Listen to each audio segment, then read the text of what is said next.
अस्सलाम वालेकुम। आज हम पढ़ने जा रहे हैं चैप्टर 1 9 की केमिस्ट्री का, उसकी एक्सरसाइज के एमसीक्यूज़। पहला एमसीक्यूज़ है हमारे पास, matter is present in neon sign in state of.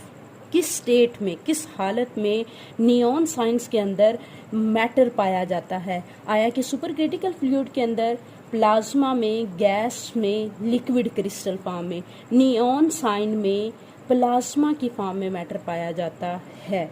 Option B is correct. जो अक्सर नियॉन साइंस की लाइट्स नहीं है, लोग अब यूज़ करते हैं आजकल नेम्स को रिप्रेजेंट करने के लिए। Hazardous effects of shopping bags are studied in. Hazardous कहते हैं बहुत नुकसानदेह असरात किसके? शॉपिंग बैग के। ये जो पॉलीथीन के बैग्स होते हैं, शॉपर वगैरह, ये हमारे पास, ना कि क्लॉथ बैग्स।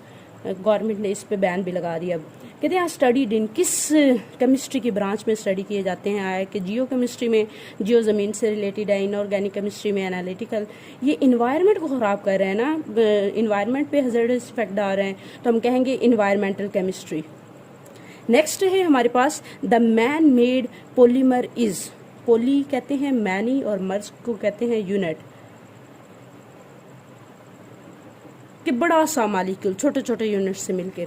आया कि स्टार्च मैन मेड, जो इंसान ने बनाया है, जिसे हम नेचुरल नहीं कहेंगे, सिंथेटिक कहेंगे।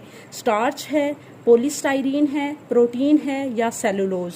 ये तीनों जो हैं वो कुदरती तौर पे पाए जाते हैं, स्टार्च, प्रोटीन और सेलुलोज। पॉलीस्टाइरीन वो वाहिद है जो इनमें से ऑप्शन बेस्ट, जो कि मैन मेड पॉलीमर है। नेक्स्ट हमारे पास MCQs number 4, the crystals of which substance has rhombic shape. Rhombic shape किस क्रिस्टल्स की है हमारे पास? कहते हैं ब्रास की, सल्फर की, ग्रेफाइट की, ब्रॉन्ज की। ग्रेफाइट की तो हम हेक्सागोनल कहते हैं। सल्फर की हमारे पास, सल्फर दो तरह के हैं, मोनोक्लिनिक और रोम्बिक। सल्फर हमारा राइट ऑप्शन है। नेक्स्ट हमारा MCQs number 5, which liquid among the following is a क्लोइडल solution. क्लोइडल solution कौन सा लिक्विड है? मिल्क। यहाँ पे हमारा ऑप्शन है मिल्क। ये स्लैक लाइम का सस्पेंशन में आ जाता है। विनेगर सोल्यूशन ट्रू सोल्यूशन में है। Mixture of silver chloride in water, ये भी ठीक नहीं है। मिल्क हमारा राइट आंसर है, क्लोइडल सोल्यूशन। नेक्स्ट हमारे पास है, which of the following is a heterogeneous mixture. ऐसा मिक्सचर जहाँ जिसके अंदर जो हमारा सॉल्वेंट्स वगैरह होते हैं उनकी डिस्ट्रीब्यूशन वो सेम नहीं है, पार्टिकल सेम तरह से डिस्ट्रीब्यूट नहीं हुए होते, होमोजेनाइज नहीं होते। वो कौन सा कहलाता है? कहते हैं solution of calcium hydroxide in water, नहीं, ये भी नहीं है। Solution of potassium nitrate in water, नहीं। हॉट चॉकलेट, नहीं, हॉट चॉकलेट में भी ऐसा तमाम तरह का मिक्सचर सेम ही होते हैं, हमारी को सेम तरह से पाए जाते हैं।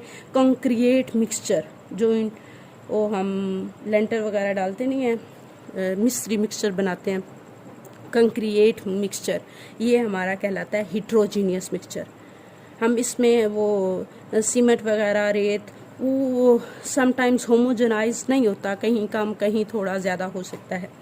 States of matter whose properties are between those of liquids and crystalline solid. Liquid और सॉलिड के दरमियान में किस मैटर की प्रॉपर्टीज पाई जाती हैं? देखो, लिक्विड भी है और वो सॉलिड भी है, तो हम कहेंगे ये क्रिस्टल सॉलिड को शो करता है। लिक्विड क्रिस्टल हमारा यहाँ पे राइट आंसर होगा। स्टेट ऑफ मैटर, मैटर की वो हालत जिसमें जिसकी प्रॉपर्टीज दोनों के दरमियान हो, किसके? लिक्विड के भी और क्रिस्टलाइन सॉलिड के, उसे हम लिक्विड क्रिस्टल कहेंगे। सुपर क्रिटिकल फ्लूइड भी हमारा आंसर नहीं है, प्लाज्मा भी नहीं है, डार्क मैटर भी नहीं है। अगे नेक्स्ट हमारे पास ऑप्शन है, MCQs है हमारा, when the tiny visible particles of a substance are dispersed, फैले हुए होते हैं, कहाँ फैले हुए होते हैं? through a medium, the mixture is named as, उस मिक्सचर का नाम क्या होगा? अगर हम ना इस चीज़ को देखें, छोटे छोटे और विजिबल पार्टिकल्स खास तौर पे माइंड में रखें तो हमारा आंसर सस्पेंशन आता है, बट नहीं, इन एक्चुअल यहाँ पे हमारा आंसर कोलाइडल है।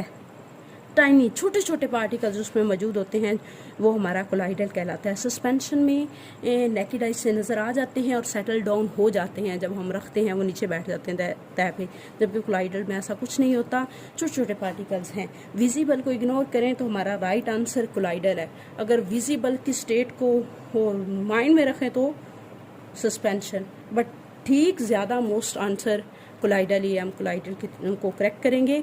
नेक्स्ट हमारे पास है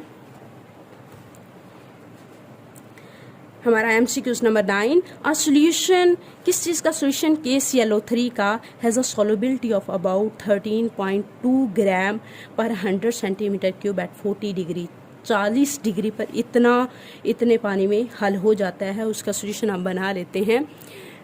अब फर्दर हमने कहना है कि how it's solubility will be affected if you decrease the temperature. ये डायरेक्टली प्रोपोर्शनल होता है। अगर हम टेम्परेचर इंक्रीज करें तो ये KClO3 की सॉल्युबिलिटी बढ़ जाती है, अगर टेम्परेचर हम डिक्रीज करेंगे तो कम होगी। हमने क्या फिर ऑप्शन चूज़ करना है, option number B is correct. The solubility will decreases, हल पजीरी, हल होने की सलाहियत क्या हो जाती है, कम होती चली जाती है जब हम क्या करते हैं, टेम्परेचर को डिक्रीज करते हैं। क्लियर। MCQs नंबर 10 है, you are studying the rate of hydrolysis of starch को की तोड़ फोड़ हाइड्रोलाइसिस, उसका रेट, जब हम रेट के बारे में डिस्कस करते हैं under different conditions of temperature की मुख्तलिफ कंडीशंस देख के, हालतें देख के, in which branch of chemistry this topic will fall, किस केमिस्ट्री की ब्रांच में ये टॉपिक जाएगा, ऑर्गेनिक केमिस्ट्री में, एनालिटिकल केमिस्ट्री में, बायो केमिस्ट्री में, फिजिक्स।